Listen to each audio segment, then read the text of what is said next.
As children make their way back to school during this time, it's not much different than going back to school in September. What I mean by that is there are a lot of things going on within the children's mind, children's lives, and the children's hearts that impact this process of going back to school, to once again having this routine.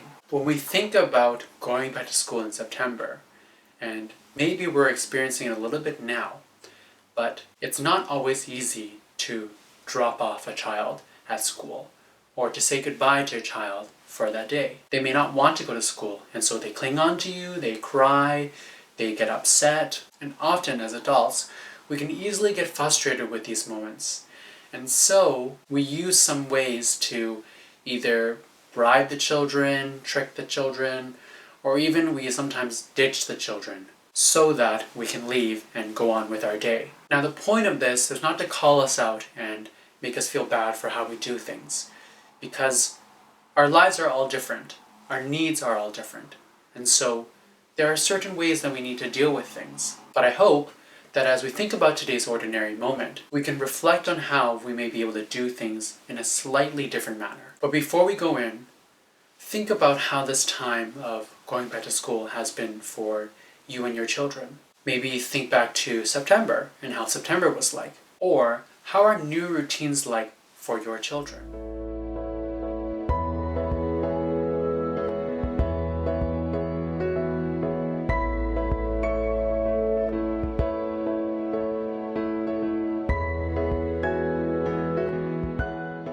Picture this.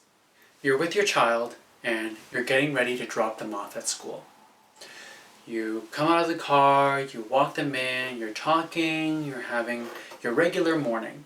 You go with them to put their backpack and jackets away in their cubbies, and you make your way into the classroom. Up till this point, everything seems normal, everything seems fine. You sit down to play at a Lego table with your child for a little bit. You're building some things, but then you tell your child it's time for you to go. As soon as you say this, the child clings onto you and says, "No, don't go, stay a little longer." You try to negotiate with them that, "No, I have to go, I have work, you stay here, blah blah blah." But no matter how hard you try, your child still clings onto you and doesn't want to leave. So you go on to play a little bit longer, maybe 5-10 minutes. Once again, you try and tell your child that you need to go, that they're going to stay here, you need to go to work, and then you'll see them after. To which the child once again decides to cling on to you even tighter and hopes that you don't leave. In the end, it's way past the time that you should be there and you should be at work already.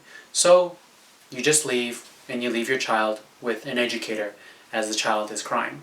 You tell the child, "I'll see you later, I hope you have a good day, goodbye." For how many of you does this sound familiar? That you're trying to leave for the day, but then your child just isn't having it and they aren't wanting you to leave, and everything ends up in tears.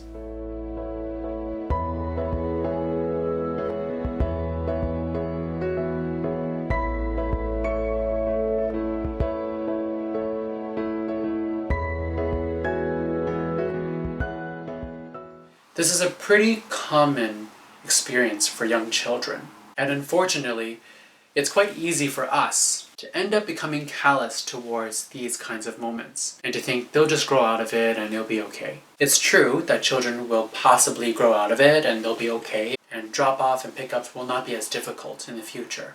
But these moments are opportunities for us to really recognize the child and to help them through these moments. In this moment, the child needs to know that 1, they're safe, 2, that you're not leaving them behind, and 3, that they have the power to regulate how they're feeling. Now, often we are able to tell the child that they're safe, that we're going to come back for them, but that doesn't seem to be enough. Often, we don't take the time to help children regulate how they're feeling. Let me explain to you in the context of today's ordinary moment and what that may look like. Over the course of the day, I noticed what the child played with. I noticed who the child played with. I noticed what the child enjoyed, what the child didn't enjoy. But most importantly, I noticed what the child immediately did after their parents left. By doing this, I could see how they were beginning to regulate how they were feeling. I saw a moment where they used their power to help themselves through this moment. Now, don't get me wrong, I'm not saying that children shouldn't cry, but helping them process through these emotions is very important. So, the next day, when this child came with their parent, a similar situation unfolded. I decided to move myself to sit with the parent, the child, and other children as we were playing with Lego. I went on to have some small talk with the child, with their parent, just to see how their morning was doing, to show the child and the parent that I cared about this relationship and I wanted to support them through this moment. After being in that moment and after having some small talk, I decided to bring up what I saw the previous day. I reminded the child of what they were doing, how much fun they had, the ideas they were bringing to life, and ultimately showing them that I noticed them and I valued them. By doing this, the child was able to slowly feel confident in themselves in this moment. Likewise, the parent could also see a different side of their child that they don't usually see because they're at work. It came the time for the parent to leave, and once again this child held on very tightly to their parent. I once again reminded them of what they did the previous day and wondered what they would do today. In the end, the parent left, the child was still crying, but the duration of crying was shorter. But that's not the most important thing. The most important thing was that they were actually able to remember what they were doing yesterday as a way to invite themselves into the classroom, to process through what they're feeling in this moment, that they're missing their parent, that they really wanted their parent to stay, but also in the classroom, there was something they really want to do. And it's okay to miss their parent, but they'll see their parent later, and that they can now move on to what they want to do. I repeated this process with the parent, with the child, until ultimately the child was the one to say to their parent, "Bye, have a good day at work. I'm gonna go play with this, and I'll show you what I did later." At this point, the child has had the space to develop a confidence in themselves, but then also feeling comfortable enough with their feelings so that they know it's okay. They know it's okay that they can feel this way, but they also know it's okay to move on from it, that the world's not going to shatter. You know, for us as adults, it's very easy to just think, we'll just go, and everything will be okay because there's teachers there, there's other children, they'll make it through it. Yes, that is true.